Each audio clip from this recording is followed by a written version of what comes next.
Marta, no sé si estàs preparant una exposició pels propers mesos o el proper any, o si ja tens alguna idea mental.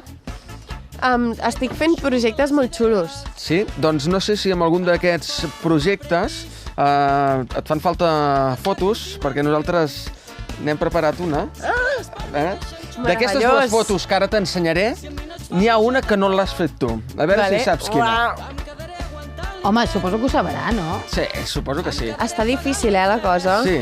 Però molt bé, Roger. O sigui, és que l'has clavat. És que sí. L'ensenyo? Sí, perquè en Joan i la Juliana no l'han vist. Oh, mama.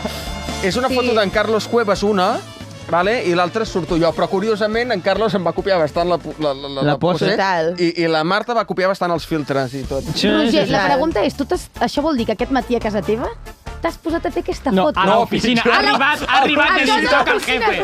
Vull sortir per tope. Cut, posa'm un filtre que quedi bé, això. Roger, no tens res a envejar-li al Carlos, O sigui, meravellosa. Has vist quin braç més fort? Tu no saps la força que he fet i durant quanta estona perquè es marqués una línia. Vull dir, en Carlos no sé com s'ho fa. En tot cas, Marta, et regalem aquesta foto, si la vols ficar en una exposició. Moltíssimes gràcies. No et cobrarem cap mena de dret ni cap mena de cosa.